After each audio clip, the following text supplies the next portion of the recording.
Ladies and gents, welcome back. After a week off, we are back in it.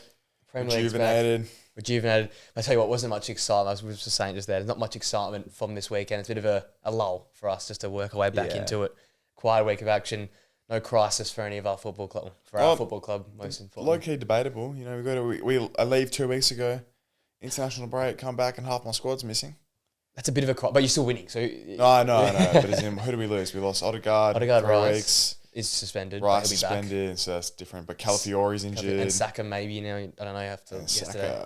He's flagged on FPL, so we'll see. That's the rule mark. But we did look, international break is frustrating. Like you lose. Man, 3 games in.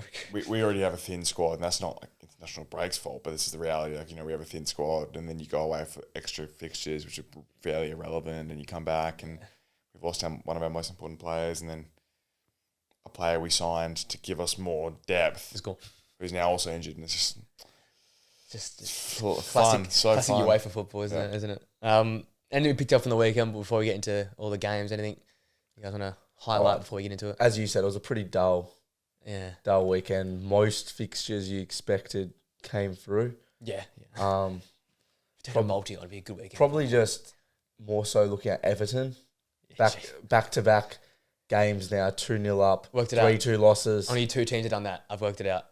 Only 2 teams have ever done. You worked it out. I read it. I went looking for it. I went looking for it. I didn't go through the stat. I went looking for it yesterday, and the second teams were back to back 2-0 to then lose 3-2. So they haven't done rotter.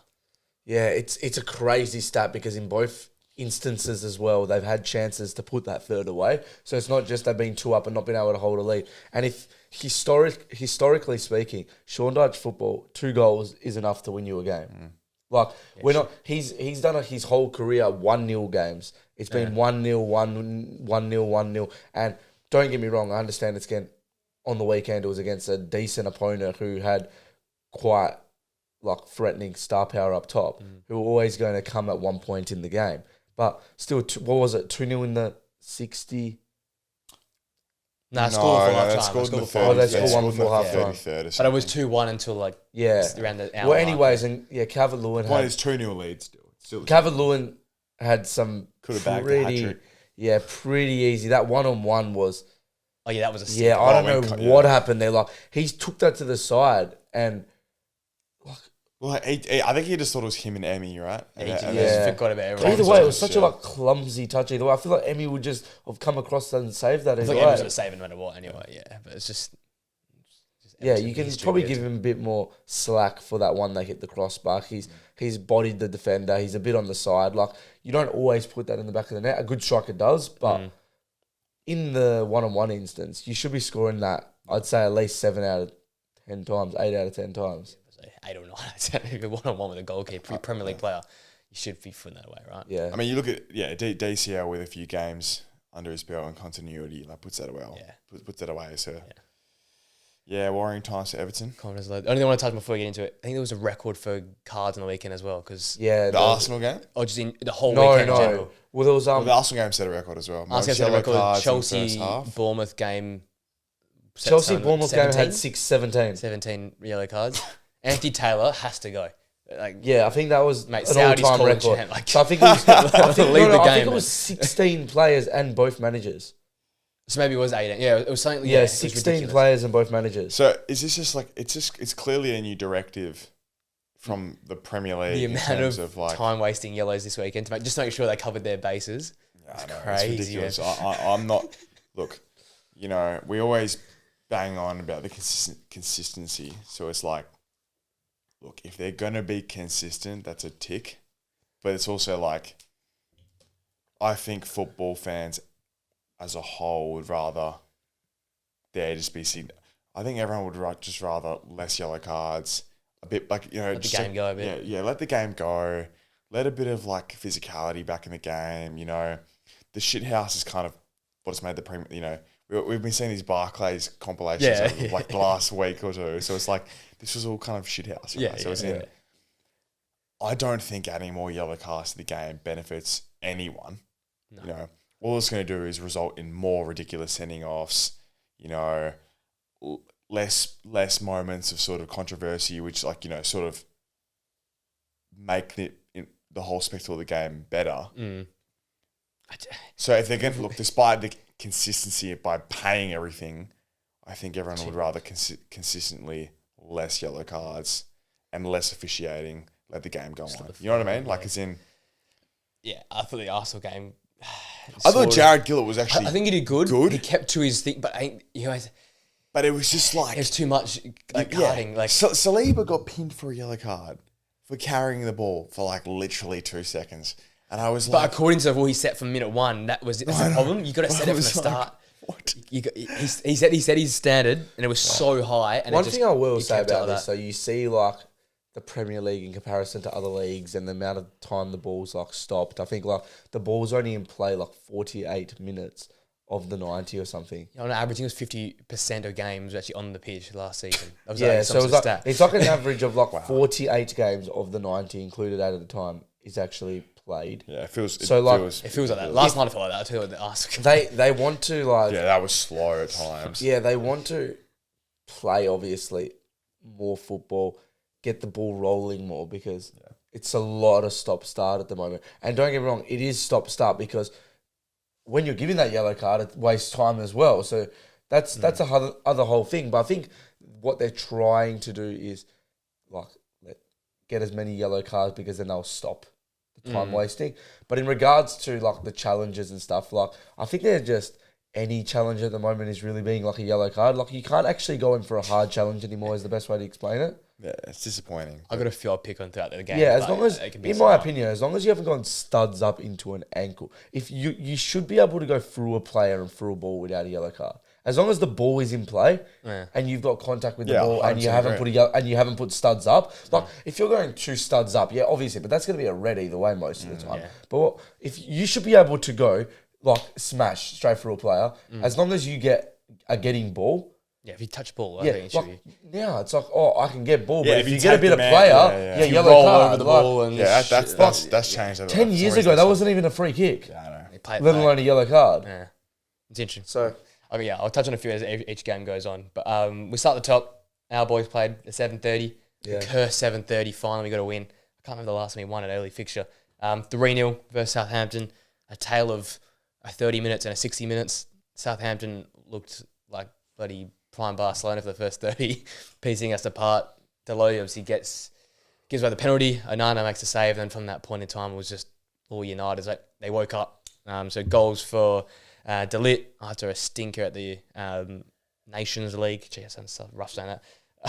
Rashford in the 41st minute, and then Garnacho right at the end just to make me happy and cap off my Saturday with a goal right at the end of the game. Thoughts? Happy enough? Yeah, looking at that game, I think it just pinpointed to me everything all United fans have been screaming about. Like that first 30 minutes. What, versing Southampton everywhere? No, you haven't even heard what I was about to say. You haven't even heard what I was about to say. That first 30 minutes, you're right, we were exposed. And down that right wing where Dalot was kind of carved up for that first 30 minutes. And it just makes me like scream out, like, why are we match week 4, we know we had no left back fit, not gone and signed a left back, even if that's a loan or something, because Dalot should not be playing left back when he's a right back. And you can say it's a little switch, and he's done a lot, played a lot of left back, and he hasn't been bad there at all. But what are we relying on right now? A Luke Shaw who would have been lucky to play 30% of the last 3 seasons to come back and actually consistently play, and Malacia, who I'm pretty sure died at this point. Like, he was cited. It was on United's Instagram page. Yeah, there was a he was in the gym, I think. Yeah, apparently he's like back in like 3 or 4 weeks, but still like bloke genuinely has not touched football for 18 months, and we're relying on him to come back and fill a void in which he's probably going to take, with an 18-month injury, 10 to 15 weeks just to get back. Yeah. Like, bro, with 18-month injuries, you go through FP2. It's the history of the under-21s. Yeah, genuinely. You go through FP2. Even like decent players with that long of injuries, you go through FP2 for a month. And then you come back and you're on the bench. We're talking like he's probably going to need 10 weeks of some sort of football before he starts. He needs to get that Dubai Sun, where they go away for like 2 weeks and kick ball for 2 weeks in Dubai and then come back. Yeah. And it's one of those retreats. Mid-season Dubai camp. That's just what frustrates me. Like, I don't want to put a dull moment on a good return from the international break for United. Like, obviously it was Southampton, but we've still got the 3 points, kept the clean sheet. There was positives in terms of Ugarte got some minutes. De Ligt started again. Did Casemiro play? Nah. So he's never getting near it again. Probably not. He might play the Europa League in the week. So you only got 3 years left. That's all right. Ship that 3-year contract. Yeah, but 400 grand a week, 3 years. All right, that's all good. But like there was some positives. Ahmed's continued what we've been like preaching now for this whole season, the back end of last season, because I think with Ahmed is we know what he's got. It's just now about translating that onto the pitch, and he's continually doing that now. That game there, Southampton, where they sat with a low block at times. That's the game where we wouldn't break them down like the last 2 years. Exactly. But finally, Ahmed, like every time he touched it, it was like, oh shit, what's going to happen? Well, every time he touched it, it was like, can I play that ball? It was like, it just reminded me of watching Saka play. It was like, can I play that ball? Can I play cut inside and play that ball out wide for a ball in the box? Can I cut in and take a shot? It's not that can I always play backwards. It's can I hit that ball into the striker, in which then there was a bounce pass to Bruno. Bruno then could shoot. It was a lot more like, otherwise, if we play Garnacho there and it's Garnacho and Rashford, Garnacho is either fast break, shoot, or ball in the box. It isn't cut in, play a ball to the striker, play to the ball edge of the box. Can we put a ball in the box? With Ahmed, it was like every possible outlet. He was doing. It was just depending on the situation. He was taking on that player. He wasn't scared. Like, yeah, to me, it's got to be Garnacho and Ahmed. Yeah. But Ten Hag's boy. Yeah, it's interesting for now. But my more thing is just, going back to the Dalot thing. Good player, but he's not a left back. So, yeah. Yeah. I just want to quickly touch on Southampton before we're done. They've now managed to be in every single game they've played and just shoot themselves in the foot. So that team is looking so much like Burnley every single week I watch them. They were very good the first half an hour. We weren't great, but they were very good. And then the ability for them to fall off like that is just... Ugh. And now Ben Brereton Diaz hasn't won a game in like 12 games. He's broke some record for not That's winning. like Harry Edwards areas for the Eagles. Yeah, genuinely. So the massive clash on the weekend, Everton versus Southampton, is going to be a huge clash of Ben Brereton Diaz. Next one, Liverpool 0, Forest 1. I know you were very excited about this one here at the weekend. I was so happy. Instantly the chat. I was actually very at home as well. That's so... This is, Yeah, I'm such a Liverpool hater, but it's just more so like as in, like, come on. It's guys, we see this every time with a new match. The bounce is coming and going. Just relax. You're not in a title race. I'm just happy because although they belted us, like, they were like, they just got too ahead of themselves. All these stupid Liverpool. All these Espirito, mate. Espirito. All these arrogant Liverpool supporters batter us 3-0 and fair. You can go chat as much shit as you want. Like, it's warranted, but like, they've just been humbled. So it's the best way to explain it. Like the way, like, I feel like with big fixtures, right? Like the proper big fixtures, like, United versus Liverpool, Arsenal versus Spurs, even like like City versus Liverpool, like, just throw everything else out the window. Just take that game on its own merits. It doesn't matter. Yeah. But over the course of a season, you'll see the true identity of a team, right? And like the reality is this Liverpool team are going to have a lot of hiccups along the road. Like, and like, I didn't even watch the game, right?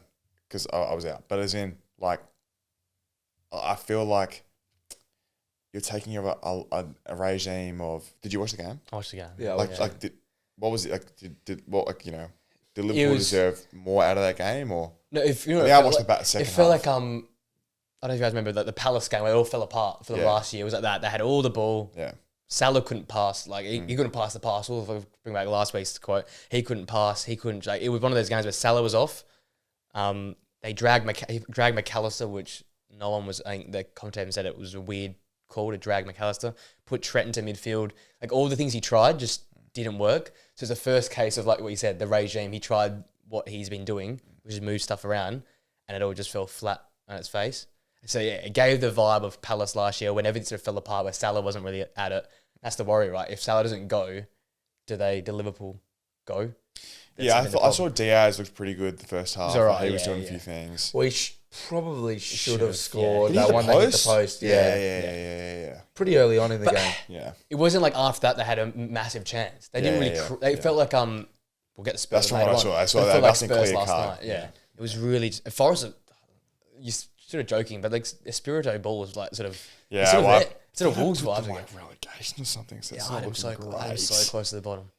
But we forget that he took that Wolves team to like what 9th, 8th. Look, I think a lot of people like kind of banter a little bit about no, like because he won the Manager of the Month at Spurs, and then like that went completely downhill. That was a weird like no phase when he was at Spurs. That shouldn't have existed. But that was bizarre. That was like sort of Ancelotti Yeah. in areas. But roles reversed though. Yeah, but Ancelotti Everton was mad. Some of the sightings he made. No, that is one of the craziest times. But yeah, he actually did a lot. He had a decent couple of years at that Wolves team. And to be honest, since he's been at Forest, like he's done well. They should have been gone last year. Like they won a great yeah, team. he kept them up somehow when he had like so many injuries. Yeah, rejuvenated Chris Wood. Yeah, Chris Wood's the guy. Yeah. And now he's getting. I think they're like 6th right now. They're Europe right now. I think they're European squad, So crazy. Fair play to Forest, but Liverpool look they'll be fine. But it's gonna be. This is what you expected though. Yeah, this is like there's if Slot manages to get top 4 with his team, like holistically looking, how past managers have come in, taking over from long regimes of really successful managers. Yeah, top 4 would be an amazing result, like amazing. So, let's just see how he goes. But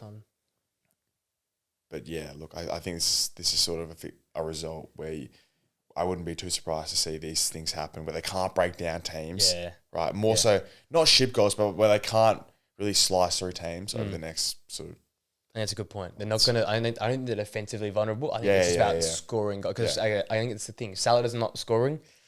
I don't know where else it sort of starts from. Quickly touch on. We'll just figure this one before we get in our first segment. 0-0 Brighton Ipswich. It was a case of the Saturday middays were a bit of a stinkers, but the Lap had a big chance on the counter attack. Brighton sort of scored a shit ton of goals. Unfortunate for them, but they still remain unbeaten after that 0-0 draw. A good point for Ipswich. All right, top 10 Premier League players. Bring this one back. You mean City Arsenal combined? Sorry. I've got a City Arsenal combined. Let me just like segment this properly. The City Arsenal combined 11 later on. This one's the top 10 Premier League players. This is essentially a teaser. This is the warm-up. It's a teaser. This is the pre-season fixture. How many City Arsenal players are going to be in your top 10? we said it. You actually said it as a joke, but we might do a top 10 without the top 2 teams like in a few weeks' time. Because let me just preface this. I have one player, not from City or Arsenal. And you 2. True. And I had to be different. So and my 2 is just like, I'm not even sure. I've just more so. I might just be a hate watch. One of them is warranted, obviously. Yeah. But my other one is forced as they come. Look, it's probably being harsh. I probably should have 2. But that's the game. That's the game. It's about being different. It's like sinful to change a list. Once you start, once you know, you can't do that. All right, Tots, US kicked off. You're number 10. 10th place. So we're going through 1 and 1? We'll go, 1 for 1 all the way up. Yeah, so 10th was between 2 people, but I put my United hat on and gone Bruno. No, Bruno. Wait, so you have 2 players. But it's not. And you don't have Cole Palmer. Oh, see, Cole Palmer wasn't even in the consideration. There was another bloke that I think should have probably took 10. Young player of the season. Palmer. So I think there's another bloke that should have took 10. So different. Actually, you might as well rattle off a little bit about Bruno because we don't have him. Yeah, I had him I had the Brunos as an honourable mention. Both of them. They were very. Bruno G. I think Bruno G is still underrated for me, but that's my honourable mention. Okay. So with Bruno, I think this is more historical for me. Bruno. But I rate it. See, the history personally, of Fernandes. We know what Bruno is capable of. Bruno's best is like 10 penalties a season. No, Bruno's best is like one of the best players in the Prem. He was and to be honest, although his probably numbers have dropped off, and we're going to talk about this with another player, I still think his influence on United is like second to none. He like, if United are going to be good this season, it all depends on him. And he had a good back end of last season. He's obviously had times, but I think the problem with Bruno is everyone has seen him as this high output player from his first like 2 seasons in the Prem, where he was getting like 30 goals and assists.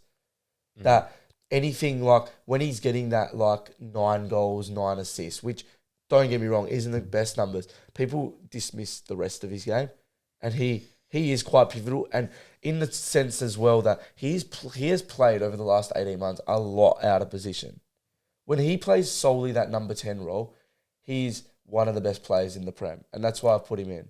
An informed Bruno is a top 10 player in the league. I just feel like we haven't seen an informed Bruno for probably 2 years. Yeah, I agree on that point though, because out of position and because he's played around a team of shit. Like it does not help. As a number 10, you need to have players to facilitate Exactly. and players, if he's going to be that guy that open it up for him, if they don't, like if that's not there, like the reason he did so well in the start, because I don't think no one really understood his sort of game, which took things. He didn't give a shit. He just took things on. The best way to explain it for me is he's one of those players that needs to receive the ball in between the midfield and the defense. But no one's been facilitating those balls recently. Like when at the start, it was like he finds a little pocket of space, he drives at defenders, and he used to then get in behind and stuff. But now he's having to, because no one's been able to do that for the last year, he's been having to drop into like the 6th spot to receive or go really out wide. It sounds weird, but it's sort of the Pogba effect. When him and Pogba played together, that's why he was able to sit as almost a false nine, because Pogba could play that pass. Yeah. Mbappe talks about it. Pogba is the only one he knows that can play those sort of passes between the lines. I think, and not just Pogba was a cancer at the club, he sort of helped Bruno out like big time. Yep. So I think that's an impact of Pogba. My 10th? 10. I've got Martin Odegaard. Martin squeezes it in. So he just squeezes in a little bit. I know this was, so I don't. Yeah, it's the smile says something else. Look, I think I was talking about before we started. I think it's kind of funny how rated I feel like Martin Odegaard is, because I feel like just this is like Twitter consensus, right? I feel like Twitter is like, if you don't have output, you're going to get slandered. Bring up the like, because honestly, it's like there is like no respect for like cute, like okay, that sounds intricate bowlers, right? Cute bowlers is kind of crazy. There's like no respect for intricate bowlers, sort of like nice on the ball, aesthetically pleasing, except for maybe Martin Odegaard, I feel like, on Twitter, and maybe Mesut Ozil, but he's like, that's like different. He had crazy output historically, so that is a little bit different. So it's like I feel like he's very rated for someone who hasn't had crazy numbers in the past. However, I do also feel like last night was in my opinion, was a great example of where we had Trossard in that role, and it was night and day between what they did on the ball. Like I know that's definitely not a like for like replacement, and to be honest, there's not many out there at the moment who could fill that void. No. But I still think he's very pivotal to the way we transition in attack. He's pivotal to the way we press. And I'm just still crying out for a little bit more output from Martin Odegaard. Like he should have scored this year. I don't think he scored yet. He should have scored 100% against Brighton, and I don't think he's far away from taking his game to like that sort of KDB area. But that's the next step for him. Yeah. I liked Cole Palmer at 10. Yeah, it was that. So that was it for me. It was either Odegaard or Palmer. There's a few players for me. Like I had all the number 10. I'd like, and Bruno, it was probably Odegaard more on Arsenal's success and a couple of years of history. The history probably doesn't help him, but like that's just nuts last season because like the probably deserves it. The history I could probably use is like we never got to see Palmer until last season proper, and he wins City 2 trophies before he comes to Chelsea, and then goes and he probably gets a bit of a stiff run. Like why is Palmer not in our top 10? Because when I think about it, community we're talking about the best way I explain it is, and he nearly won Player of the Year. Yeah, on current form, he's in your top 10 players. But you think about it, there's a lot of players here who he was better than last season, who we know historically speaking. But are we sleeping on how good he was though? Like as in We're not. He wasn't. Yeah, just but how good. good? He was good, but it was a one-off season. True. Yeah, no, I know. And If he does it again this season, I guarantee you, we're all going to have him probably in our top 5. Like, that's how much of it. I think all I would say is that I feel like Bruno, after his first season, United fans would have had him top 10 player in the league. like 3. Everyone had him like at the top. You know what I mean? Yeah. Like, as in, and it was probably similar output. But that's the thing that I was going to say. Like, I think his archetype of like his player style, it allows continual output in this modern world where we live with output. He's an output He's player. not like Erdegaard, and I'd still chuck Bruno in there just because the squad is around. He sits outside. He sits edge of the box. He's and just feeds balls in. He's that one pass. Like, he's that player who makes that one pass to the goal, to the shot opportunity. And he's on pens and all those things which contribute to output. I just feel like everything that's good for Chelsea goes through Palmer, and same as everything good for United goes through Bruno, but it's to a different extent that it's almost like force-fed. It's force-fed to Palmer. And he's that next level where he separates himself, so they have to go to him.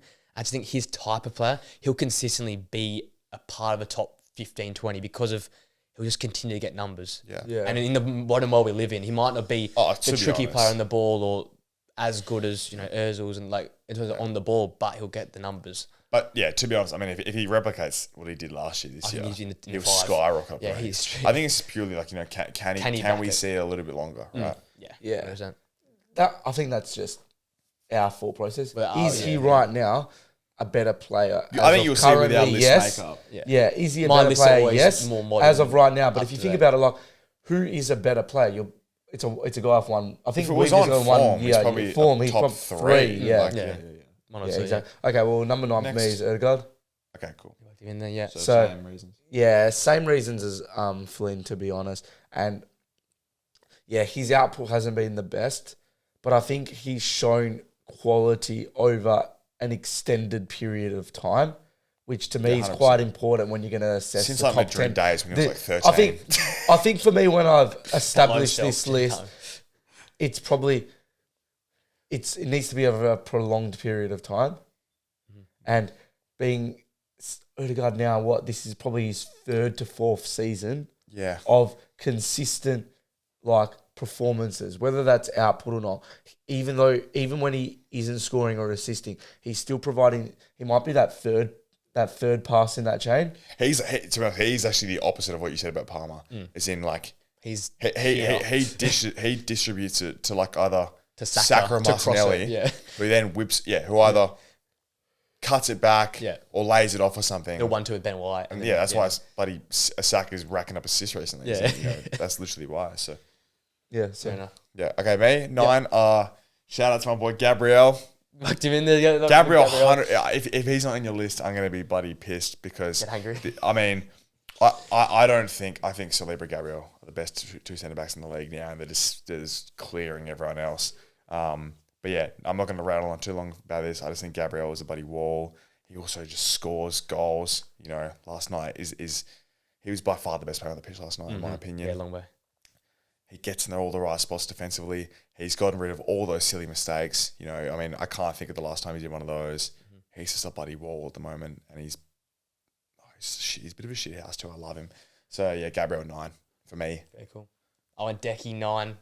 That's low, I reckon. Tough me to put it low. That's low. I've got some big names I feel like ahead of him. Well, there's obviously elite players. There's a lot of big names that come. 9 is low. And I love Declan Rice, so I'm a Declan Rice stan. I know. But I sort of made up because I didn't put a certain someone in my top 10 overall players. I had to make up for that by chucking him a little bit higher.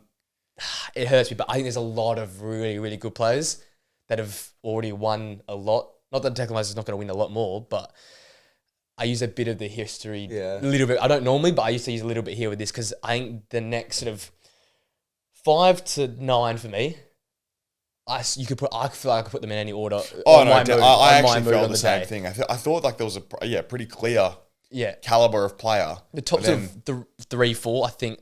For me, I think separate themselves. This sort of middle bunch, a few older players, a few breaking in there like Declan Rice, and I just ordered them as I have just because I felt like. So wait, neither of you are going to have Gabriel on your list, eh? No. Number 8, Gabriel. Oh, so cold tots. I'm confident. Go on. I'm confident You're a today. I'm hater. confident. You're a hater. I'm a hater today. I mean, you just have no ball knowledge. That couldn't have come at a better point. That was just set up there going, number 8, Gabriel. No, that's cold as. For the same reasons, he's the second best and centre-back at the moment, definitely for sure. As of recent time, also for sure in the Prem. Like, yeah, VVD is probably that one that... Like, he's probably the one that's probably closest to Gabriel. But if we're talking about over the last 2 seasons now, Gabriel goes in over VVD, in my opinion. I think he's been more 100%. He's been more influential, and whether that is because he's just a better Arsenal, player. whether that's because Arsenal have been more successful and VVD's been exposed because his partner, whoever it is, has been terrible. He's got VVD at 8. It's so obvious.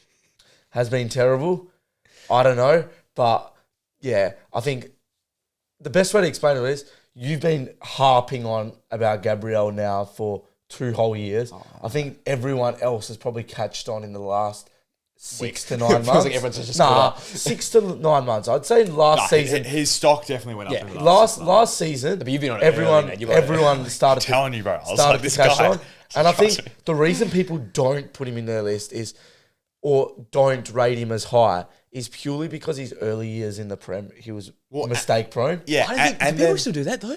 no, I think in it's the two back of things. your I think head, though. two things. It's in the back of One, your it's head. that. There's a couple, there's probably 2 or 3 moments where people just they can't think of the exact moment, but they think of. I just feel like you It can't hold happening. that against him though. No, I think it's more so the fact that the when Gabriel's Can he not, form really kicked on was the same time Saliba solidified himself, came As into this the guy, team. the dude. And so it's like people are probably thinking of how good this Arsenal defense is when Saliba came in and aren't realizing Gabriel has really gone to the next level in terms of consistency and how good he is.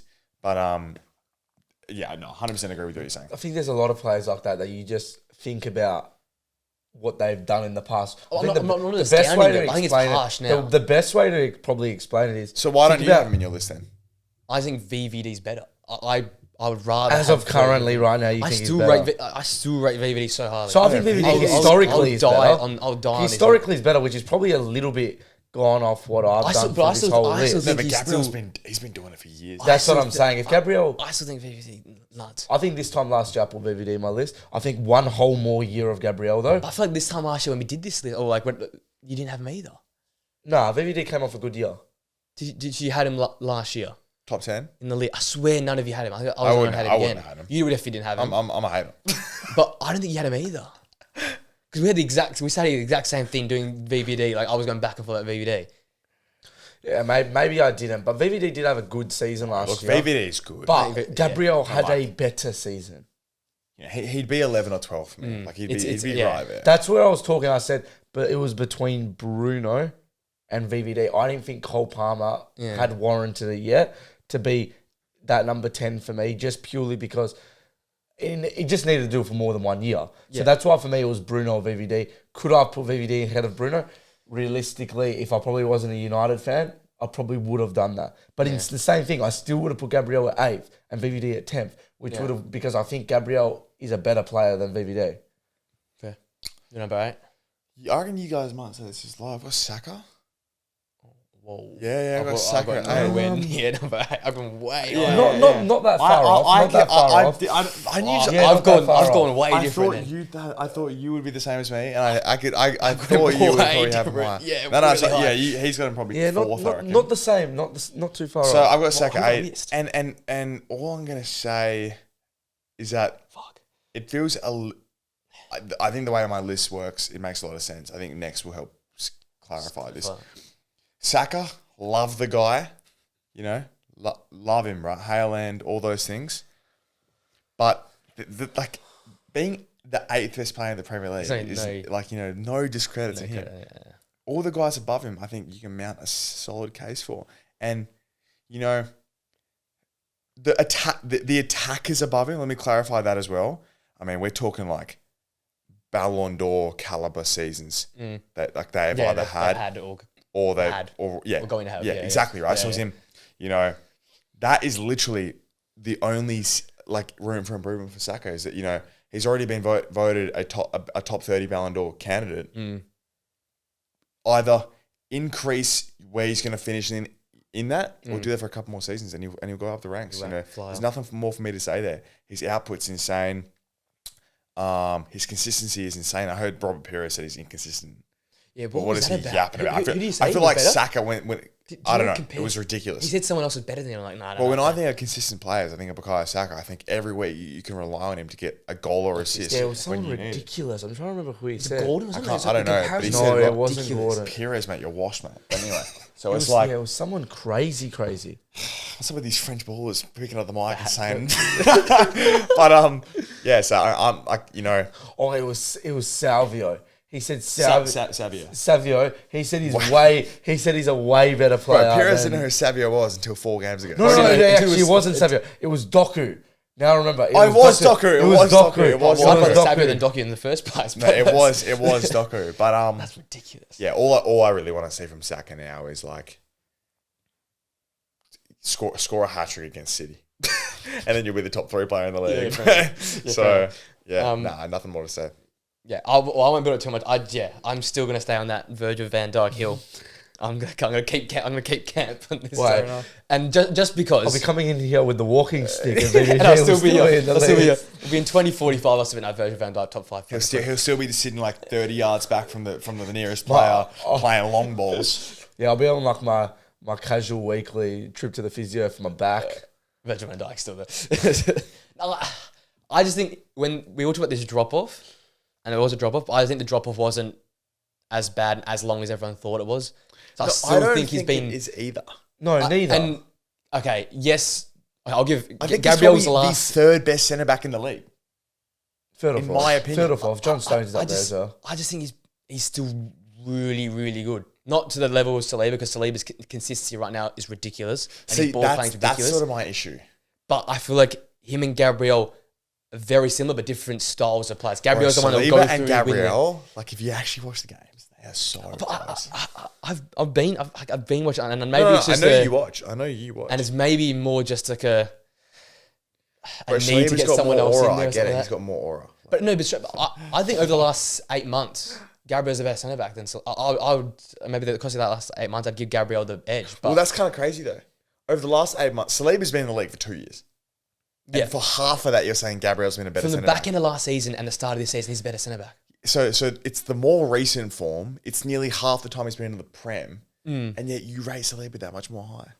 I think because he's better. Do you think there's also a higher ceiling or something? Like, but it's sort of the same with Van Dijk, where they're best. I don't think anyone can sort of touch that level. Okay. And maybe that's the blindness I have with Gabriel. Yeah. But I think the best... Watch him have a howler this week. But like Van Dijk's best, which I saw parts last season, that Carabao Cup win and big games, same with Saliba in some big games and against top teams, I think their best is untouchable. Yeah, whereas Gabriel on his best, I think, is still ridiculous. And I still probably have him. It's probably relatively untouchable. Yeah. But again, I just think Van Dijk saying in a sense. No, it is. But the point, not to go in circles here. The point is that he's saying he doesn't have that same opinion that it's at the same level. But is that because you haven't seen Gabriel perform at an elite level without Saliba? He just doesn't rate it as high. I just don't rate it as high as what Van Dijk and Saliba do. No, I get that, but I'm just saying, like, obviously, and this would be part of everyone's argument, and it's a fair judgment, but we haven't seen Gabriel perform at an elite level without Saliba next to him. True, but I feel I disagree with that because it was elite when Saliba was injured at the back end of the year before. That's the thing though, like when I look at Arsenal, that's sort of my point. I'm feeling like Gabriel's taking that mould as like, I always relate back to like the Ferdinand Vidic type. Yeah, you think Saliba's the Rolls Royce and Gabriel's a bit more of the, But I'm sort of feeling like, Gabriel's becoming the Vidic who I'd prefer, like the more aggressive that wins the ball back. Yeah. Gabriel's the more aerial duels type. Last night he was the one touch tight to Solanke. Gabriel was the one swooping and cleaning everything up. Yeah. So it's interesting how the roles have like, give another 5 months, if Gabriel still remains as, for me, the number one at the back, then I've got a problem with the order there. So you think right now he's better than we need to rattle through this. We need to rattle through this. Next.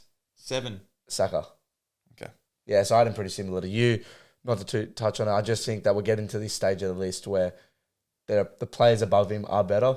Could I have put him probably up to 5th? Yes. I think the next 2 players I'm going to put on my list, there's an argument to mount. But, like, I think more so it would have been 6th and 7th that I would have liked to maybe have a better think about, but... Argument to Mount, are you foreshadowing something?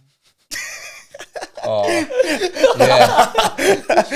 No way. No way. No, so Base about number What's six. Buddy cooking? No, But yeah, Mason. he's been good consistently for Mason a long out, time. Mason out. But as you said, I don't think he's took his game to that now, Yeah, like elite level. Like, which is essentially what we've seen from Yeah. the guys above him. Next for me, I got Mo Salah. So legit Saka, and then Salah on the basis that I think they've had very similar years recently, but then Mo Salah did what he did for 5 years before that. So it's like, look, I think nowadays I would take Saka over Salah if I was picking a combined 11 right now. Yeah. But Salah has, once again, talk about output. He's done that for years and years and years and years, and he's probably still underappreciated in a historical sense. But yeah, I just have him slightly edging Saka in a best players list. Yeah, I would say you clarify it's list, not like it's your team. Yeah. 7, I went Saliba just for the reasons that I mentioned before. But 8 Van Dijk, 7 Saliba, that sort of sums that up. Number 6. number 6. Now I've lost my list. I've got... You got the same player as me. Decky Rice. I've stuffed my list up. That's great. No, you haven't. You got 10 players. Yeah, but I've somehow thought I've got 11. No, you don't. You got 10. Yeah, but I've somehow took someone out that was supposed to be at number 4. He's a stinker. How about a complete? I got Decky Rice. Yeah. Did you have Decky Rice as well or not? Yeah, I did, but if I'm thinking about it right now, he's gonna have to leave my list for it to be. What you're gonna just remove him whack and someone not, in? What? Just whack someone in. Unless I'm gonna, can I do my actual? So Saka would have been my number Who did you 8. say who you forgot? I had Saliba at 4, but took him out somehow. Oh my god! So you forgot Saliba? Didn't you just say Saliba? No, you didn't say Saliba. No, I said Gabriel. We can address that. You forgot Saliba, so that as fraud. that'll Fraud. put everything down. That's fraud. Yeah, we'll just put everything down. I'll do a quick one. So next, you got Rice with me. You had Rice at 7, would you? I had Rice at 7. But I've got Rice at 6. It's a 6. Yeah, oldest. We'll go on about Rice. Wheels are off. Wheels are off. Yeah, One it's week all off. Wheels collapsed. It's are all off. collapsed. Taking half. Don't know now. how. Yeah, It's taking half. That's well, fine. for me, Decky Rice, I've only got one Arsenal player above him. I just think that we've been the best, second best team in the league now by only a couple points for years. And I thought last year we took the step up. He's been an absolute pivotal. He was pivotal to West Ham when he was there, and I thought he was so good for us last year.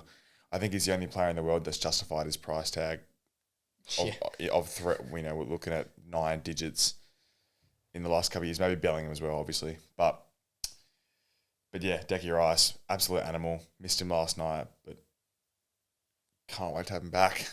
Back in for the weekend. Yeah. Huge one. My 6, I went Salah.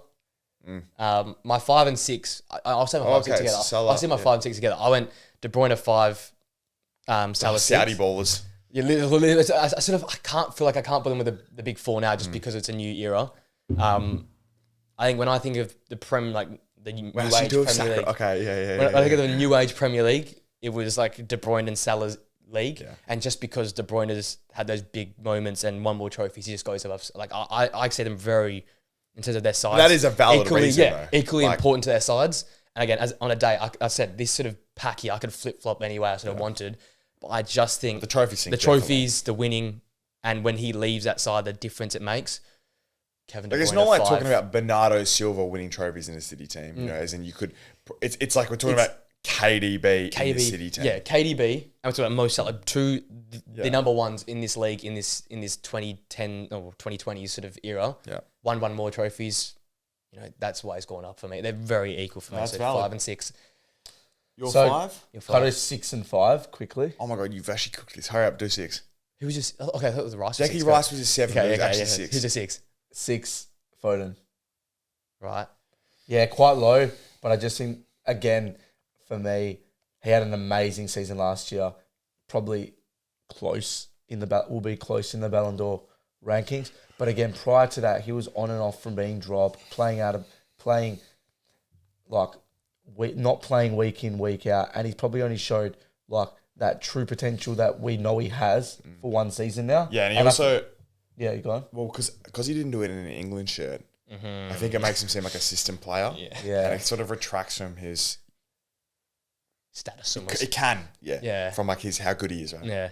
Yeah, and I'll go quickly now. Start with 5. I've got Salah at 5. So I think, Foden last season, obviously way better than Salah. Salah's done it for 7 seasons. And Salah's last season, it wasn't like it was a shit season either. Ridiculous. It was still he still had 30 goal contributions. So it's not like Salah's dropped off the perch. Yeah, exactly. Underrated. So, I think that's the best way to put it. Yeah. I'm the one saying he's underrated, but I put him at 7. 5. I got Foden as well. Okay. Did anyone have Foden? You had him at 6. 6. I haven't got him yet. Yeah, I got yet to Foden at 5. Yeah, just because great season and nothing else to it really. Yep. We've cooked the order, so I'm going to go next then. Cool. So I've gone Foden 4. Yeah. I think as a skilled player, he's great, but the guy I got ahead of him, I think, is more skilled and more important. And the England thing, I'll get into that, but the England thing, that's why I have him a bit lower. The number 3, great season, nuts player, but again, I think it takes away when if he leaves the squad, City's still fire, and when he leaves to join England, he's not as good. So still a few question marks over Phil Foden's ability to adapt. So he's my number 4 for me. So my number 4 is Saliba. Saliba, me too. So yeah, the list is back on track now. Okay, now we're in order. A bit of things. Just to clear up, Bruno isn't in my top 10. Then Bruno's gone. Yes, that's all of that. Bruno's just gone. as been said. But no, Saliba. You say he's the Rolls Royce. He's come in and he's like transitioned that Arsenal team from a decent team that was pushing up the ladder to like a world class team, probably a top 5 team in the world. And whether Gabriel has significantly improved his game, which we all believe is the case, he has been the monumental guy that came into the team and they lifted. And every team has those. When you look at Liverpool and they had VVD and Alisson that year came in, they were the team that took them to the next level. When you look at City and KDB came into the team, like Saliba for me is that player. Although they haven't won a Prem yet, he's that player that took them to, and it probably gave him an additional 15 points. And he's the guy in your head that you and go. He's so young still, man. 23? Oh yeah, something like that. Yeah, he's the guy in your head that you go, when Arsenal flicked the switch, Saliba started and came into the squad. Yep. Although he was on loan before that and he was part of Arsenal's team, he only started that season. That was the year Arteta gave him the reign, gave him all the responsibility, and he took that on with his stride. From that first game of match week 1, what was it now? 2.5 seasons back? Yeah, 2 seasons. 2 seasons. Yeah. He's shown the class of player he is, so... Without a doubt. Anything to add on that? No, not really. I mean, too good. You said it all for me, man. I agree with everything you said. We probably win the league 2 years ago if he doesn't get injured. But that being said, he's very, very reliable fitness-wise, and nothing else to add. All right, here it is. I got in Saka 3. I want all 3. Oh, wow. I think any team would need a Saka. Like a Real Madrid would take a Saka. Barcelona would take a Saka. So you think he starts at Real Madrid? I think he starts over. As much as I love Rodrigo, I think he starts over. There's a certain player there in Bukayo Saka. There's not many. Like you said, Diallo's a close thing, but he's the most B-Tech version of Saka. Oh, no. But is the best version of Saka better than the best version of Foden, though? I still think because I don't. This is I down love to that. Saka. This is back to that whole number 10 thing with like Palmer. I think he impacts the game more than what Phil Foden does in terms of like he might not. It just produce depends Phil what you Foden, want. though, those 2 goals against United, the Champions League performances. To me, Saka... But Saka's the one that puts Shaw on his bum, who you think Shaw's like the guy, right? Yeah, then we go play Who Arsenal. thinks Shaw's the guy? I'm going to be honest. Saka's 2 had years some ago, good that goals. massive game at the Emirates, 3-2 game. No, you're right. Saka has can't had even- some monumental goals that has led you guys to have big wins. But it doesn't feel like... Do you know when you see like... You saw that Foden game against United when United were 1-0 up and Foden took City on his back to win that game. I don't feel like Saka has done that yet, where he's took Arsenal on his back and carried them over the line. But he does that frequently. He does that every single weekend. I Yeah, feel he like. does. It just No, doesn't he look does. as big as it does. He's so good. I He does his No, weekend. he wins games, but there's a difference between being the like scoring that goal for the match. Yeah, but that's not the play. He's more of this is when we want to refer back. He's like a proper winger. Like you actually want to set other players up first before scoring. Even though he scored a shit ton of goals himself, his first move is to assist others. Last night, yes, Gabriel scores a header, but the whip on that corner, if Vicario can't get there too quick, the dip on it, I'm not saying he's not a big match player. He is. He's very monumental. I'm not talking about big matches though. I'm talking about Saka, and every single match week is going to give you 8 out of 10 minimum. Sometimes, yeah. So it's ridiculous. So I agree with that. He's more consistent than Foden. But I still think his big game's not that far off Foden. So you think if we're going on like their best game each, which I know is kind of irrelevant in this. But this segment, this thing though, against a big team in a different system, I'd still back in Saka, so did for England, playing left back, right back, left wing back. No. Well, and we forget he did this for how long now? Like he's been like I know he started it's been 5 years. Yeah, I know he started wherever, but he's still been the most consistent player in the Arsenal team across the last 5 years. I agree over the last 5 years, and I only had 2 Arsenal players above him. I just think that like Phil Foden won Player of the Year. You know, as in like. Do you know what I mean? Like I just think Phil Foden has more of an X factor. Well, he was literally the Premier League Player of the Year. That's a secret. Do you know what I mean? You know, like I know it can be a system thing, but when we think about the best player over the last 7 years being, we would all arguably say it was Salah or KDB. Yeah. Okay. 2 of them. Salah or KDB, and for me, it was KDB over the last 7-8 seasons. Okay. He has gone and replicated, if not probably performed as good as a KDB season in KDB's position last season. Like, we're talking about the best player. We also say it's a system thing, but it sounds like a discredit. It's like a disservice to Foden. Could anyone do that role? But it's also, it's like the fact that you're such a key player in a Pep Guardiola system, you can frame it that way. Yeah, it's like, wow. You know? Yeah. So, I get the as an individual player. Where'd you have Foden again? I've Foden at number 4. So I've got him ahead. One spot. Yeah. I just like the archetype player of Saka more because any situation you put him in, he'll impact that. He's definitely more versatile for sure. Just question: you don't have KDB obviously in your list then? No, I had KDB at 5. 5. Okay. So I've got the big. Nice listening, bud. I've got the big guys just below. So that means your 3, I assume, is your 3. Yeah, my 3. Haaland. I got Rodri at 3. Okay. So you guys got Rodri 1, I guess. Yeah, Haaland. Wait, so have you got Foden yet? Yeah. Okay. Oh, I've forgotten someone. I've 100% forgotten someone. I don't think you have. Have I not? No. Okay. Go. Well, sorry. I've got Haaland at 3. Okay. In terms of pure goal scoring, the best we've probably seen since Ronaldo. I agree. The debate started already, so he's the best scorer ever in the Premier League. Yeah, probably is. Like, don't get me wrong. Again, he's done it for 2 seasons, been the best at it for 2 seasons. I just think we got to this point where the players above him have been better for longer, have more... it's hard to say. I want to say more influential, but it's hard to say more influential when you score 37 goals, if you get what I'm saying. Have you said KDB? No. Oh, okay. I was wondering who I forgot. I thought I'd forgotten someone. Yeah, well, I haven't said him either, and I was... I just realised, okay, thank...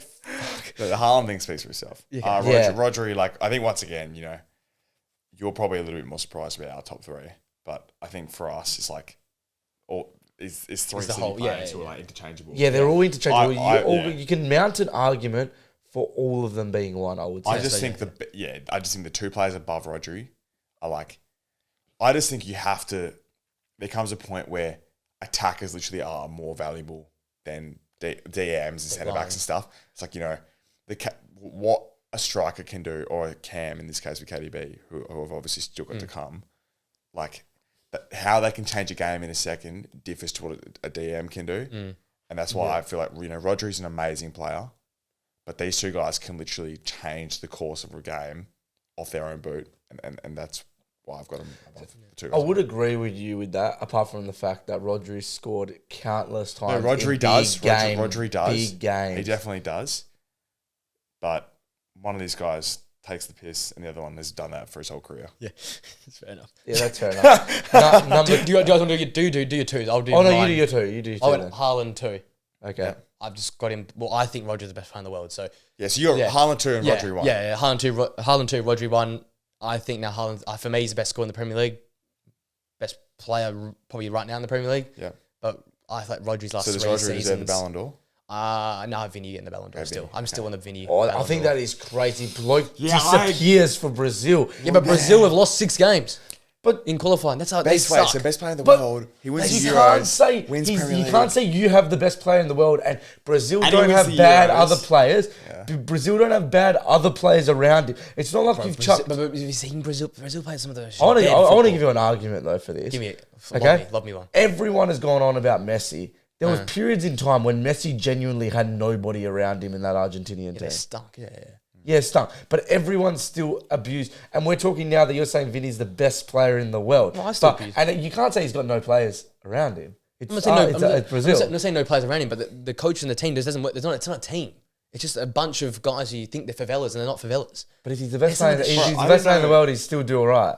Okay, we can get this another This is debate not another time. Vinny But talk. yeah, but No, I know. I I still get his what last you're 12 saying. months, Yeah. I'd have him. Your 2? My 2, KDB. KDB. Yeah. So See if Haaland won. No, I've got Rodri Rodri one. Yeah. Yeah, I'll just make a quick case for what I want to say. KDB number 2, pretty self-explanatory. He's the best player in the last 8 years. He's the whole blueprint behind Pep football for City. He is, for argument's sakes, like Messi was for Pep at Barca, KDB is for City. And obviously, different levels, different players, obviously, that type of stuff. But him being a little bit injured over the past, 18 months to 2 years, isn't going to stop him from still being in the top 3, if not the best player still in the Prem. Because we know, and we saw it last season, even though he had quite a little sample size, even when he's getting chucked on the left because Foden was playing more through the middle, he's still providing like some unreal assists. What he can do and what he sees, no other player can see, is the best way to explain. And there's just some archetype of player, and you were talking about Pogba before, that just see stuff that other players don't. And he's done that consistently for a long period of time. We've got other players that have done it, but it depends on X, Y, and Z. KDB, it doesn't matter. What he can hit with the outside of his foot or balls over the top or volleys and stuff like that is just, yeah, unreal. And then Rodri at number 1, to me, Rodri should win the Ballon d'Or. I think it's pretty outright. I think it has to be Rodri or Bellingham. I think Bellingham was still even better than Vinny. I think if Vinny won the Copa America, he wins it. Completely agree. But yeah, it's pretty hard to say when he's been so poor for Brazil. Like, yeah, we're talking about the likes of like Richarlison and stuff have been better for Brazil than Vinny. The likes of like Richard. That's just a funny sentence. So I can't. I wasn't sure where you were going with that. The likes of I like. won't do it today. I won't do it today. We'll save it for next week. Okay. We've got some time. So I've also got KDB too. You pretty much said everything I wanted to say. The only thing I would touch on is that sort of what you said about KDB at 5 and Salah at 6 is that I think the difference is that like, yeah, we're literally talking 6 Premier Leagues difference in terms of what they have achieved for club, you know, and like they both sort of highlight this era of the Premier League. You know, you think of KDB, you think of Salah, but I just think that who has been Pep's most go-to guy, who's been there the entire time. Yeah. You know, is this their 5th? Are they going for their 5th Prem in 6 years? 5 in a row. They're going Was for it 6 and 5 7 Oh, or that's 7 They're and going 8. for 5 in a row though. Oh, that's pretty scary. They're going for 7 and 8. Pretty sure. Yeah. Yeah. So it's like 7 and 8. So it's like, 7 and 8. and KDB's been there the entire time. But That's the crazy. only reason I've got Haaland above him is I just think that, I'm also. It's almost like I'm sort of doing this a little bit on like what I feel like is inevitable to come. End of the season, I reckon we might be doing this. Yeah, I think maybe I've gone a little bit early on 9 in him 4 being number games. 1. But I also just think like, you know, I don't think we realize he's taking the piss. He scored 28 goals last year, I think, I think everyone's off trying. 27 Can I starts. just make a comment? And I know it's a funny, Like- it's a funny comment. We've talked about players in the past going, it's their first year in the Prem. We'll cut them some slack. Them scoring 12. like 9 to 12 goals. You know what? That's not the worst. Haaland's just gone and scored 9 goals in 4 games. Like when you think about it like that, it literally is. I'll give you, Everyone is subconsciously hating. Everyone's the subconsciously first hating. year Nunes was in the Prem. No, like okay, he was a bit of a meme, but in the same way, it was his first year. He's only become a meme as of more recent, I would say. Yeah. He was like, oh, he's gonna come good, all this kind of stuff. But he scored 9 goals in the Prem in the 38 game match season, and he's gone and done it in 4 games. I feel like I'm like a Haaland stan number 1. You know, once again, I feel like I'm just.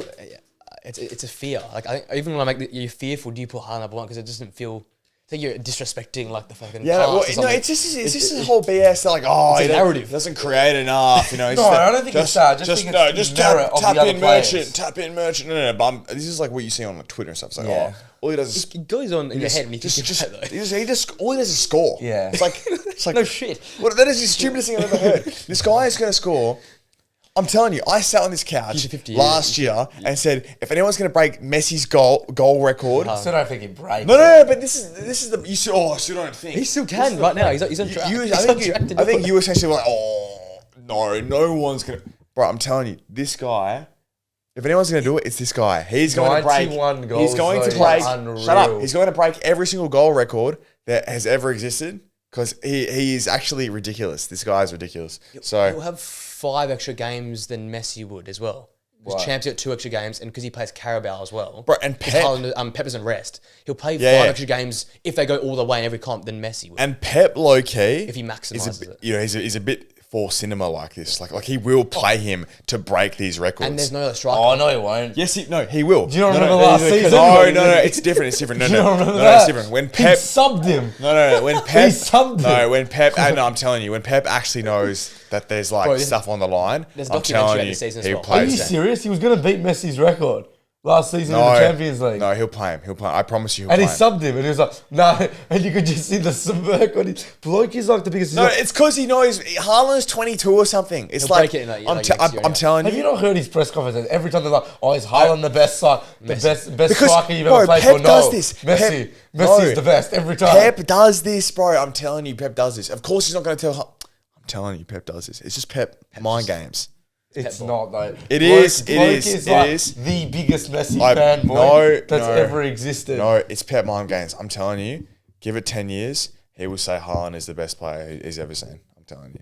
No, he won't. He will. We should mark that quote. If we're still here in 10 years' time, I can't wait to bring best player. Maybe I should change the words. Best goal scorer. Yeah, best striker. It's not best player. Best striker. He won't say best player because it's unfortunately it's Haaland's archetype. He will never get called the best player because he can't dribble past 8 people. You have 5'6" merchants saying, "Oh, you know, he's just not as technically gifted. He's not as talented." Because they're 5'6". Do you think it's warranted? And Messi's like, you know, he's like a symbol of, he's like an icon of like, you know, hope to these 5'6" merchants. Do you think it's warranted at any point in time? And like, even if Haaland was to go score 50 goals every season, you think he'd be a better player than Messi? I literally didn't even hear anything you just said. I'm just thinking about what these 5'6" guys on Twitter say because they play Sunday League and you know they play at 10 for their Sunday League team and they're like the cam, they're the build-up play boss, and you know the other team's scared of them because like they're good on the ball. And they're like, oh, it's sort of, you know, I'm sort of that Messi archetype. Then they verse like that tall guy who's like Ronaldo, and like, oh, it's all just height, you know, none of it is hard. It's, you know, and it's all, I'm more gifted. Like that's what it is, man. You know, they won't respect Haaland because he's 6'4" and he's got a strong left leg. He belted his left foot. So you think Haaland will be a better goal scorer either way because then Ronaldo? I think Haaland could. I think Haaland could break Ronaldo's goal scoring. I don't know if he's already done it. No, Ronaldo. Premier League best scorer, easy. I think Ronaldo and Henry I'm talking about his career standpoint. I think one more year and he'll solidify that. A Premier League, I think he's already gotten better than Henry and Ronaldo. I think he's already passed those two. Let's rattle through some games quickly. 2-2 Leicester Palace. Gave us one to watch. Leicester are right. Palace probably should have won that one there. Fulham 1, West Ham 1. Danny Ings, 95th minute. There's a bit of scenes there for West Ham. Mate, that was Devo. Anthony Robinson clean sheet. I had the Robinson clean sheet back and that was hard. Does everyone have him? Yeah. I wildcards brought him in. There was a first round to bring it. I thought I missed him out. You know, I checked it. You got Haaland in now? Yeah, I'm sure Haaland in. Jesus. What's your rank, by the way? I stink. In the league, I'm like bottom 5. I'm rotten. I'm not even that bad. Am I first in the league? What are you? Nah. I am. Are you first? You had a big weekend. Yes. What'd you get this weekend? Oh, I'm smashing it too. What'd you get? I got 67. I'm 16. I got above 60. it. I'm 16. Oh, above more than it. you this week. 74. Yeah, blood, I'm on 20. Mate, I am. 20s. Oh my god. Let's go. I'm 3,000 in Australia. So we're Yeah, he's cooking. Rank 170. There you go. Well, we've actually keep more of an update since we were playing this year. Me City and 2, Jake made a bet. Brentford 1. Yeah, Dank's not even top Where is 15. Me and Dank bet $50 head to head that I beat him. Where is he? Low. He's 12th. Oh, 50 points. What ya? You What's his gassed. team? What ya laughing for? What's my team? Zinchenko. Zinchenko. Some of the names are fun. I don't think we're good this year. Well, that was funny. Some of the names are very good. Didn't even have to Google it as well. Just off the dome. Came Off to the the, dome. you were dialed in. You just went, yeah, it's Zinchenko. I did Brighton Ipswich, Man City 2, Brentford 1. That was a bit of a worry. They conceded after 22 seconds, but as we said, Haaland 2 in 20 minutes. He should have scored a hat trick too. He should have as well. I'll leave the last here to talk about. So Bournemouth 0, Chelsea 1. Chelsea got lucky. Wolves 1, Newcastle 2 last night. Good win for Newcastle. They're just underratedly just getting shit done. Can we just talk about this really, really quick? Yeah. So I think I was actually listening to the Sky Sports coverage The lads. on the way here. And Oh, by wow. the way, they've it's a bit of a tough listen sometimes. Those guys like Paul Merson and them. Yeah, Like it's a struggle. it's a My lot dad of- loves it. there's a lot of like, mate. They're talking about XG, Well, they're trying to. and they were like, Paul Merce was like, so their XG from those two long shots was 0.12. And Yeah. I don't think they understand. Like it's literally calculated By, from how many shots are taken here, how many go in the net, right? He was like, oh, you know, some of these guys, like the XG is 0.06, just lace the thing, you know? Like, you just got to have a shot. Like, don't worry about the XG. It means nothing. I'm like, I'm it comes listening. after the fact. I think you all should- these guys are like, what the hell is he saying? Because it's like, it's literally calculated from how many go in from shooting that here. shot, from that It's shot. like, nah, you know, don't In worry the about the same way, XG. though, XG should be relied on that player. Yeah, so Nunes XG is a different XG. No, but the point is, you can either that's why you outperform XG. You know, good players outperform XG. you Bad scored that players goal don't. from that spot, yeah. But Haaland, by the way, you'd expect him to outperform XG. Underperformed his XG last year. I'm pretty sure it's a decent metric. Yeah, metric you of know? what's going on. Like, okay, yeah, long shots. Like, of course they're low XG, and one good long shot makes you look like you're insane. But the reality is, I can think of how many bloody Thomas Partey long shots did I see over the years? Duran.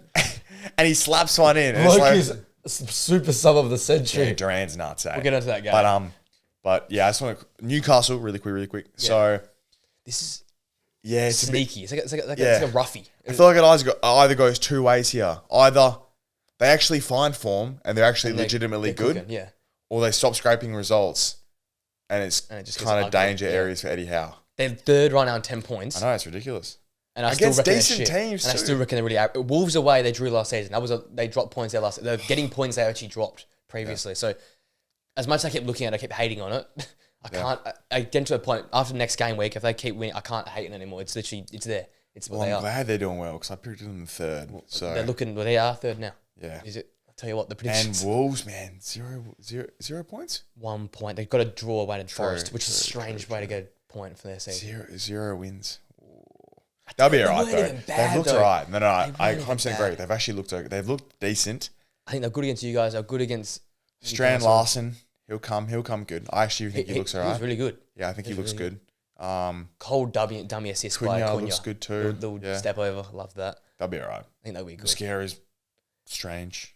But he's straight, but he's fucking. He's actually alright. He's actually a He's player. good, He's actually a but cool he's player. like- bro's a bit different, but he's, Bro, he's he's good an football. interesting player. Like, I watch him and I I'm think, like, I think he's an interesting person. Let's just go with yeah, that. yeah. Just in general. All right, let's talk for the last sort of 10 or so minutes here about the two big games. So Villa 3, Everton 2. You're touching it. The bottle jobs that Everton Yeah, are. they're gone. I touched on this prior. They're gone. Are they See, gone? I can see two different things here. You now have shown 2 back-to-back weeks that you can take it to some decent teams. Both good teams, yeah. Yeah, to some decent teams. looking Score grand. goals and score goals. If you can shore up your defense and shore up basically just choking in its entirety, surely. It's up here now, isn't it? Yeah, Yeah, I but up here. yeah, but that's what I'm trying to say. It's two ways this can go. This can go as we can score goals, let's fix up our defense, or this can go as we've just dropped 6 points, and now we're already going to be in a relegation battle. You know what? We're just going to give up. The only way they can fix that's how it could genuinely be. The only way you fix a mental is by going through it and winning, or you just change manager. They're dressing Leicester away this week. I think it's going to have to come down to if a manager change, get that new manager bounce. Wow, Leicester away and then Palace at home. They're not going to win. But like, because Palace is shaky at the moment too. So it's like, I think Palace fixed up at half time. They fixed after half time on the weekend. I think they're okay. That's what I'm worried. I don't think Everton win anything. I think Daesh goes in 4 games. You just look at the table, right, and it's like, so all the guys who are sort of currently around them, like, Forest are currently killing it, right? I think we all expected them to be roughly around the bottom. Yeah, and that looks like a team which might have got relegated, which have already proven that they're not going to be there. Yeah. So that's one less team who can go down instead of Everton, right? Then it's like Southampton are showing a bit, but they're looking Burnley 2.0. Yeah, they're literally Burnley. Wolves we expect should come good. They've got some signings now, so it's all good. And then like Ipswich are getting their sort of scraping points at the moment. Palace is 16th. Yeah. They're too good to go down. Leicester, we thought they were going to ship goals. They've only conceded 2 at most against some decent quality teams. So it's like, it's just the amount of teams around them who can go down. It feels like it's getting smaller and smaller. It's just giving like an Ipswich, Everton, Southampton bottom 3. Like, it just feels like it's going to be there. Like, you look at it right now, and that's exactly what it looks like. I think it's going to stay there. I don't see the only team who's in there right now is Wolves. Yeah, they're not going to go down. I think Wolves. Gary O'Neill's. Gary will get it done. They're playing okay. So it's just the way. Yeah, that ladder though. We haven't really touched too much on West Ham. Because I think like West Ham aren't good. It's only been 4 games. I just don't think West Ham. There's no difference between Moyes and I'd said it's fucking Payet or Moyes. Wait, no, but they're going to finish 6th though, aren't they? What'd you put in 4th or 6th? The signs are good. 5th. The signs are good, but the managers, I hate them. Yeah, but even Moyes did well last year. I thought you liked you know what I'm trying to say? No, but this is what me and Nathan said it. We were like, it's going to be bad karma. You sack David Moyes, who's a servant. The only reason you sack Moyes is to get a more progressive manager. He's the exact same manager. Spanish tax. It's literally Payet tax. It is Payet tax, man. Like, it's Payet rules. Payet rules, right? It's like Cucurella. Cucurella. Australia. Oh, man. I showed you the other one. That was disgusting. All right, the final game. Tottenham 0, Arsenal 1. I'll let you do the Arsenal bit in a bit. I just want to say Tottenham, I think they're in a world of hurt right now. I think they should have had 9 points from 9 to start the season off. You bottled the Newcastle game, bottled the Leicester game. And last night you said it, and I said in the live stream, they should have gone as favourites because their team was better. Like on paper, 100%. They were a better team. They're at home. You need to make a stand.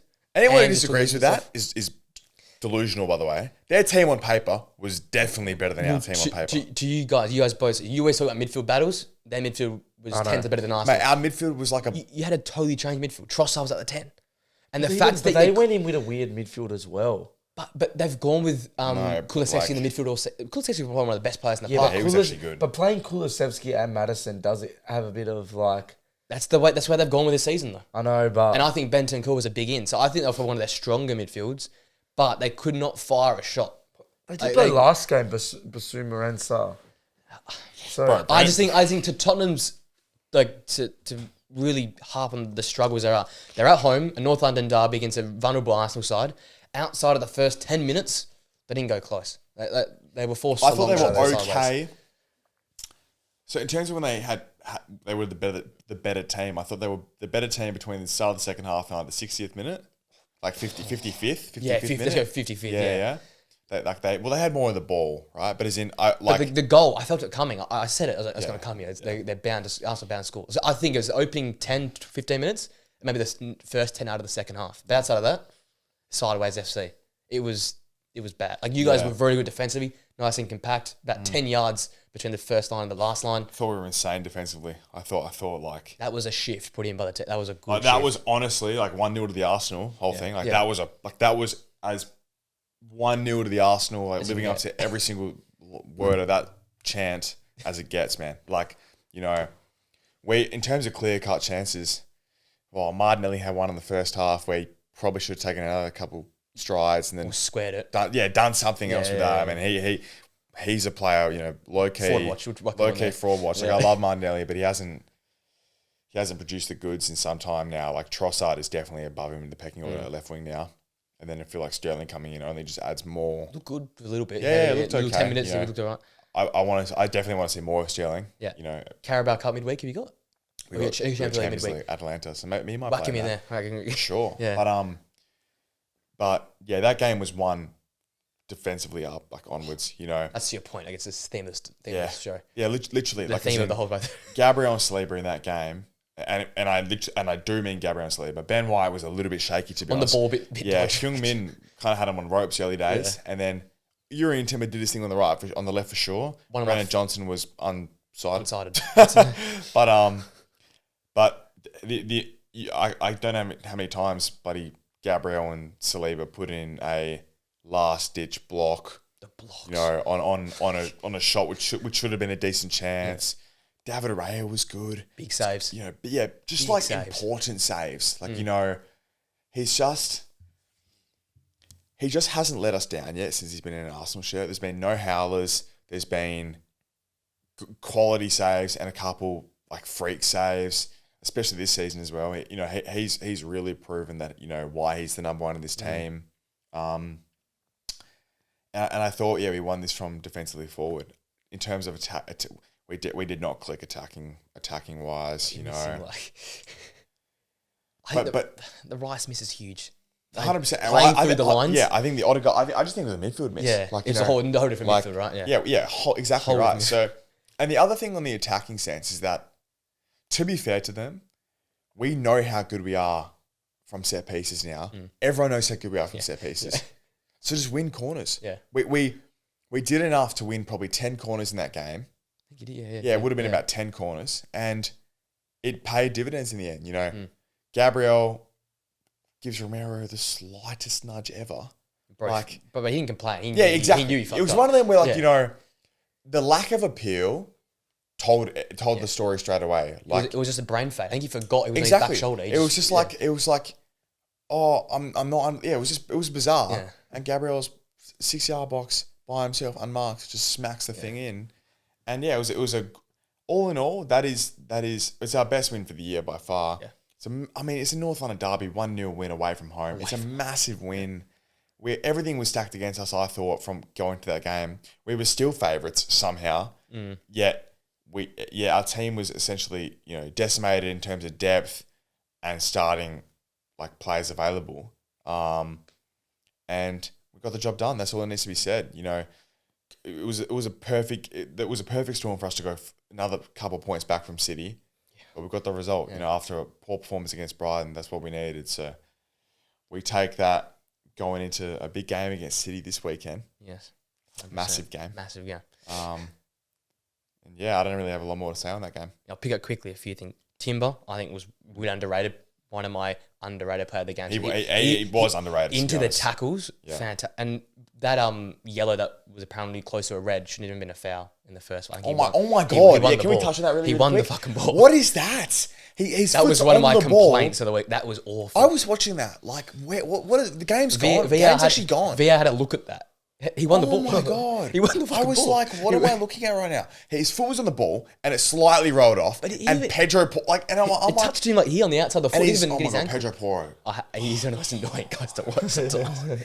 So there's that. Timber was fantastic. Defender's fantastic. I think the ball from the corner, I still think don't get talked about as much. That ball had so much pace on it. Yeah, so much whip. It was good. Like, I was having to go over a car and I looked at it back this morning. I'm like, he can't get out because that's just come too fast. We do that to every keeper. We just swamp him. Like, as in, it's just what can you do? And that's to the third point. You guys from set pieces are great, but Tottenham are so bad from set pieces. Yeah.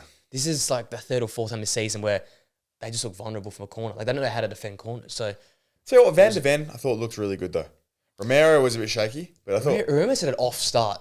Yeah, but he has come from a copper where he was like nuts. But I thought Van de Ven was very good. Yeah, you know, he closed down everything straight away. And to be honest, any other centre back when Martinelli's coming on that first one, probably doesn't get there in time, and he gets another couple steps. And I think that's one thing Van de Ven does have is because everyone knows how quick he is. Puts a lot of pressure on, right? You know, oh shit, I'm going to get close down here. So that was probably in part affected Martinelli's chance in that first half, but I want to see a lot more from Martinelli. Yeah, so I think Tottenham are great until the final third. That's the big problem at the moment. Yeah, there was that last ball. They stunk it up. Let's quickly just do a prediction then for the big game on the weekend. So Arsenal City, What's your prediction going into that one there? What are we saying?